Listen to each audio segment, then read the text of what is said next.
So hi guys, welcome back to my channel. So आज के इस वीडियो में हम बात करने वाले हैं जो वर्ल्ड कप की हिस्ट्री में कुछ कंट्रोवर्सीज हुई हैं उसके बारे में। तो भाई वीडियो बहुत ज्यादा इंटरेस्टिंग होने वाली है, आप एंड तक जरूर देखना। एंड आपको अगर पसंद आए तो प्लीज आप कमेंट करके बताना कि अगर आपको पार्ट 2 भी चाहिए तो आओ या फिर वीडियो स्टार्ट करते हैं।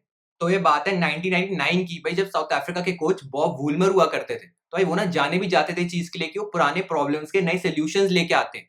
तो भाई उनको ना एक प्रॉब्लम दिमाग में आई कि भाई जब कैप्टन फील्ड पे रहता है तो बहुत अकेला हो जाता है, उसकी हेल्प कौन ही वो कर सकता है।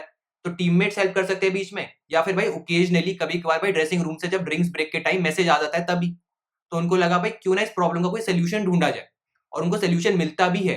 वो ऑब्जर्व करते हैं कि भाई जो यूनाइटेड स्टेट्स ऑफ अमेरिका की स्पोर्ट्स हैं, वहां पे प्लेयर्स ना अपने कान में ईयरपीस लगा के आते हैं कि वो बीच मैच में अपने कोच से इंस्ट्रक्शंस ले पाए।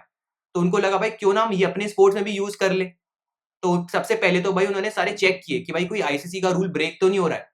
और जब उनको पता चला कि भाई कोई रूल या कोई भी लॉ ब्रेक नहीं हो रहा है, तो उन्होंने आइडिया भाई हांजी क्रॉनिये और एनिल डोनाल्ड के सामने रखा। और वो दोनों भी इस बात पे मान गए ये यूज करने के लिए, क्योंकि भाई कोई रूल ब्रेक नहीं हो रहा था। और उसके बाद उन्होंने ये चीज अपने वार्म अप गेम्स में भी यूज करी वर्ल्ड कप से पहले। बट भाई ये ज्यादा टाइम तक के लिए अननोटिस नहीं गया। जब उनका पहला मैच हो रहा था इंडिया के अगेंस्ट, भाई तभी सौरव गांगुली ने ये चीज ऑब्जर्व करी कि भाई उन्होंने कान में कुछ लगा रखा है। उन्होंने वही चीज जाके एम्पायर को बोली। भाई एम्पायर भी कंफ्यूज हो गए कि आप करें क्या, क्योंकि ऐसी चीज उनके साथ भी कभी पहले नहीं हुई थी। तो फिर जो भाई मैच रेफरी थे वो तलत अली, उन्होंने आईसीसी को कांटेक्ट किया और उनसे पूछा कि भाई अब हम क्या करें। तो फिर आईसीसी ने बोला कि भाई ये कोई रूल ब्रेक तो नहीं कर रहा, बट स्टिल ये अनफेयर एडवांटेज दे रहा है साउथ अफ्रीकन को। तो आप इनको बोलो कि ये निकाल दें। बट भाई स्टिल बॉब वुलमर अपनी बात पे अड़े रहे। उन्होंने मैच के बाद ये भी बोला कि भाई technology is the only way forward. तो मैं आईसीसी से बात करूंगा कि भाई ये चीज यूज करना अलाउ कर दें। बट भाई आईसीसी ने उनकी बात को कंप्लीटली नकार दिया और उन्हें उसके बाद ऐसी सारी डिवाइसेस के यूज बैन कर दिए। तो अब जो हम इंसिडेंट की बात करने वाले हैं वो है 2011 वर्ल्ड कप का। तो इसमें होता क्या है कि भाई इंडिया से इंग्लैंड का मैच है, वो स्केड्यूल रहा जाता है ईडन गार्डन्स में खेले जाने के लिए। बट भाई आईसीसी डिक्लेयर करता है कि भाई ईडन गार्डन्स अनफिट है इतने बड़े लेवल का मैच होस्ट करने के लिए। एंड आईसीसी ने अपने स्टेटमेंट में ये भी बोला कि हमने सारे वेन्यूज को एम्पल अमाउंट ऑफ टाइम दिया था वर्ल्ड कप के लिए तैयार होने के लिए। एंड उसके बाद हमने डेडलाइन भी थोड़े टाइम के लिए एक्सटेंड करी थी कि भाई वेन्यूज पूरी तरीके से तैयार हो जाएं। बट भाई ईडन गार्डन्स अभी भी पूरी तरीके से तैयार नहीं है, इसलिए हमको ये डिसीजन लेना पड़ रहा है। एंड उसका रीजन उन्होंने ये दिया कि भाई वहां पे ना कुछ स्टैंड्स हैं जहाँ पे अभी भी सीट्स कुछ अनफिक्स्ड है। एंड उसके अलावा भाई वहाँ पे VIP boxes and media boxes भी पूरी तरीके से तैयार नहीं है। And also on top of that जो बेसिक फैसिलिटीज है वहाँ पे वॉशरूम जैसी, वो भी पूरी तरीके से सही कंडीशन में नहीं है यूज करे जाने के लिए। तो भाई इसी रीजन की वजह से आईसीसी ने इतना बड़ा ड्रास्टिक वो डिसीजन लिया एंड वेन्यू ईडन गार्डन से चेंज करके बैंगलोर कर दिया। तो हमारा अगला इंसिडेंट है भाई 1996 वर्ल्ड कप से, जो इंडिया पाकिस्तान एंड श्रीलंका मिलके होस्ट कर रहे होते हैं। तो इस वर्ल्ड कप में क्या होता है कि भाई इसमें ऑस्ट्रेलिया एंड वेस्ट इंडीज का मैच श्रीलंका के अगेंस्ट होता है, श्रीलंका में ही। बट भाई दोनों टीम्स ट्रैवल करने के लिए मना कर देती है कि भाई श्रीलंका ट्रैवल नहीं करेंगे, वहां पे मैच नहीं खेलेंगे। और इसके चक्कर में भाई श्रीलंका को ऑटोमेटिकली पॉइंट्स मिल जाते हैं।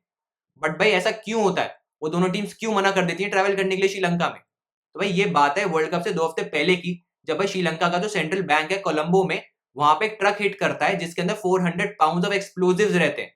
और सिर्फ यही नहीं भाई, उसके बाद वहां पे फायरिंग भी होती है जिसके अंदर भाई 91 लोगों की डेथ हो जाती है एंड अप्रोक्सीमेटली भाई 1400 लोग इंजर हो जाते हैं। तो भाई ऑब्वियस सी बात है भाई, जब कुछ ऐसा होगा तो टीम्स के मन में डर तो आएगा ना कि भाई उनके साथ भी कुछ ऐसा ना हो जाए। तो इसी वजह से दोनों टीम्स मना करती है ट्रैवल करने के लिए वहां पे।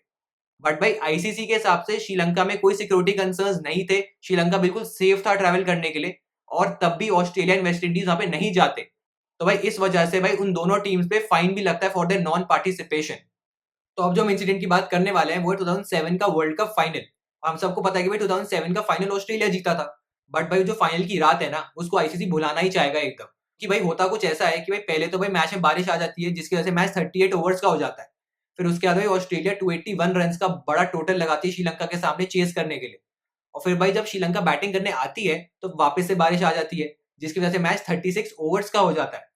बट भाई उसके बाद ना एक ऐसी सिचुएशन आती है कि जब श्रीलंका को 62 रन चाहिए होते हैं 18 बॉल्स में। बट भाई सडनली ना वहां स्टेडियम में रात हो जाती है एंड उस स्टेडियम में फ्लड लाइट्स भी नहीं थी, तो बिल्कुल जीरो विजिबिलिटी हो जाती है, बॉल दिखनी ही बंद हो जाती है। तो श्रीलंका के ना बैट्समैन खुद जाके एम्पायर को बोलते हैं भाई हमको नहीं लगता भाई हम इस सिचुएशन से मैच जीत पाएंगे, तो अपना मैच रोक ही दो। तो भाई एम्पायर मैच रोक देते हैं एंड ऑस्ट्रेलिया वाले सेलिब्रेट करना शुरू कर देते हैं कि भाई वर्ल्ड कप जीत गए।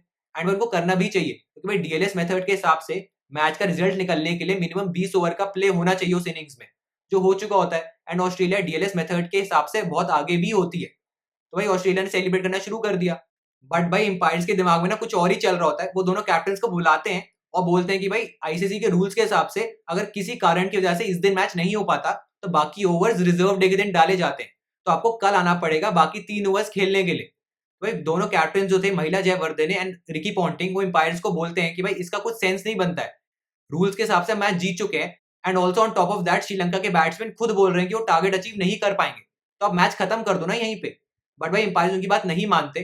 तो उसके बाद ना भाई महिला जयवर्धने रिकी पॉन्टिंग के पास ड्रेसिंग रूम में जाते हैं एक ऑफर लेके। वो उनको बोलते हैं कि भाई अगर आपके माइकल क्लार्क और एंड्रू साइमंड्स स्लो स्पिन के 3 ओवर डालेंगे तो हमारे बैट्समैन भी सामने से खेल लेंगे जेंटली, कोई शॉट नहीं मारेंगे, तो हम आज ही मैच खेल के खत्म कर देते हैं। तो रिकी पॉन्टिंग को भी ऑफर बहुत सही लगता है और वो ऑफर एक्सेप्ट कर लेते हैं। फिर उसके बाद भाई ये मैच उसी दिन खेला जाता है, बिल्कुल गुप्त अंधेरे में ये 3 ओवर डलते हैं और भाई उसके बाद ऑस्ट्रेलिया फाइनली वर्ल्ड कप जीत जाता है और वो अपनी सेकंड टाइम अपनी विक्ट्री सेलिब्रेट करता है। तो एक और चीज जो मैं आपको बताना चाहूंगा कि इसके बाद जो एम्पायर्स थे ना इस मैच में, उनको परमानेंटली बैन कर दिया था आईसीसी ने इसके बाद। तो बस गाइज आज की वीडियो के लिए इतना ही था। अगर आपको पसंद आई होगी तो आप लाइक करना एंड सब्सक्राइब भी करना मेरे चैनल को, और इन फ्यूचर में ऐसी इंटरेस्टिंग वीडियोस डालता रहूं।